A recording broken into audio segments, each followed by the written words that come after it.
अयोध्या से और बड़े बड़े तीर्थों से, केदारनाथ से, बद्रीनाथ से बड़े बड़े संतों की मंडली आई। अब जितनी भी ब्रज की गोपियां हैं सब माखन लेकर संतों के पास जा रहे हैं। कन्हैया ने कहा आज आपका माखन का भोग संत लगाएंगे। जब गोपियों ने जाकर देखा तो वहां प्यारे जितने भी ब्रजमंडल में घूमने वाले जितने भी सारे बंदर भालू हैं सब इकट्ठे बैठे हुए हैं। गोपियों ने कहा लाला ये क्या संत हैं? कन्हैया ने कहा यही संत हैं, क्योंकि संत तो कपड़े भी पहनते हैं और ये तो जैसा जन्म लेते हैं वैसे ही मर जाते हैं। इनके बराबर त्यागी संत कौन होगा? ना घर है, इनके पास कुछ भी नहीं। कितने बड़े संत हैं, आप इनके ताई माखन खिलाओ। गोपियों ने बंदरों के ताई माखन खिलायो परीक्षित, लेकिन एक बंदर ने माखन बहुत खा लिया, उसका पेट भर गया, माखन ना खा पा रहे हो। इतने में मेरे गोविंद ने उस गोपी से कहा प्यारे आप जानो का कहा? ना जानो तो बोलो नंद के लाला। मेरे गोविंद ने कहा अरे गोपी तेरे माखन में मिलावट है रही है, ये संत महाराज को भोजन करने में दिक्कत आ रही है। या के ताई वा गोपी को मटकी के ताई लेकर मेरे गोविंद ने फोड़ दी। ओ दे जाधन को दान को चरिया मांगत कृष्ण मुरारी। ओ दे जाधन को दान को चरिया मांगत कृष्ण मुरारी। अरे मैं गोकुल का ग्वाला तू बरसाने वाली, तू गोकुल का ग्वाला तू बरसाने वाली। ओ मैं गोकुल का ग्वाला तू बरसाने वाली, मैं गोकुल का ग्वाला तू बरसाने वाली। और दे जाधन को दान को चरिया मांगत कृष्ण मुरारी। दे जाधन को दान को चरिया मांगत कृष्ण मुरारी।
शुभ शाम है, दूध दही बेचन को जाती शुभ शाम है, दूध दही बेचन को जाती शुभ शाम है, दूध दही बेचन को जाती शुभ शाम है। तो अपनी पलक खोले माखन चकारी, तो अपनी पलक खोले माखन चकारी, ओ दे जो धन को धानी गुजरिया माखन कृष्ण बुरा, मैं तो गुल का माला तो बरसाने वाली, मैं तो गुल का माला तो बरसाने वाली, तो गुल का माला तो बरसाने वाली, मैं तो गुल का माला तो बरसाने वाली, मैं तो गुल का माला तो बारिश वाली।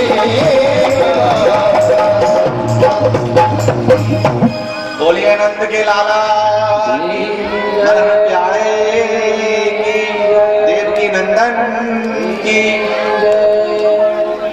सुखदेव जी कहते हैं राजन परीक्षित,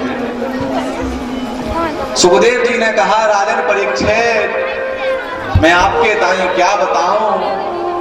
कहने का मतलब है सुखदेव जी कहते हैं सबसे ज्यादा यदि सरल कोई मुक्ति का साधन है तो वो है कन्हैया के चरणों में प्रीति।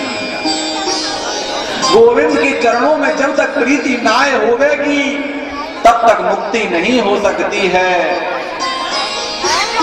चिंतन यदि आपका श्रेष्ठ है तो आप घर में बैठकर भी बिहारी जी ने किस रंग की पोशाक पहनी है यह आप चिंतन के माध्यम से देख सकते।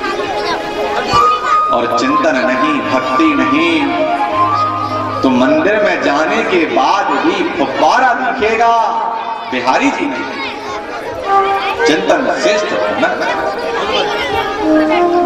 यदि चारों वेदों का ज्ञाता कोई पंडित है, 6 शास्त्रों का जानकार है और गोविंद के चरणों में प्रीति नहीं तो भगवान उसको जल्दी मिल नहीं सकता।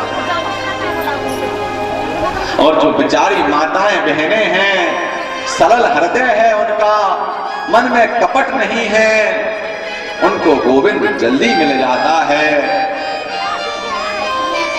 एक दिन की बात है, सुखदेव जी कहते हैं परीक्षित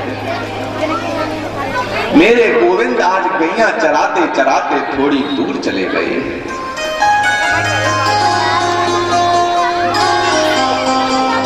तो इतने में एक कन्हैया को सखा मधुमंगल है जो बोला लाला बड़ी जोर से भूख लग रही है कन्हैया, बहुत जोर से भूख लग रही हमारे। कन्हैया बोले आपके ताई भूख लग रही है तो यहां से थोड़ी दूर जाओ, वहां पर कुछ पंडित जी महाराज हैं, यज्ञ कर रहे हैं और यज्ञ में बड़े नियम करने पड़ते हैं प्यारे। एक आसन पर बैठना पड़ता है, बीच में उठ भी ना सकते, नहीं सकते, उठ नहीं सकते। हाथ में कलावा बंधा है, बीच में बोल भी ना सके हैं, लेकिन इशारे से हाँ हाँ वो तो कह ही सकते हैं ना, कह ही सकते हैं। एक सखा ने जाकर मधुमंगल और जितने भी सखा हैं, सुवाला है, श्रीदामा है, मधुमंगल है, समस्त सखाओं ने जाकर उन पंडितों से जाकर प्रणाम किया। हे भूमि देवा सुमत कृष्ण से आदेश कारणा, हे भूमि देवा, हे पंडित जी महाराज प्रणाम करते हैं, हम कन्हैया के सखा हैं, मित्र हैं। यहां से थोड़ी दूर पर गोविंद आयो है, वहां के ताई भूख लग रही है, यदि कछु भोजन की व्यवस्था हो जाए तो बड़ी कृपा होगी। अब उन पंडित जी महाराज को तो बड़ा अवमान था प्यारे, और अवमान ही तो काम बिगाड़ता है। इशारे से बोले आ गए कुंवरिया कहां थे? अरे जीवन भर तुमने बाजरे की रोटी खाई गुड़ के साथ, पढ़े नहीं लिखे नहीं, इशारे से बोल दिया हूं जाओ यहां तक। एक तो ब्रजवासियों को लग रही थी भूख, सुखदेव जी कहते हैं परीक्षित ब्रजवासियों ने जाकर कन्हैया के पास पहुंच गए। कन्हैया ने कहा कछु खावे के ताई लाए होगा।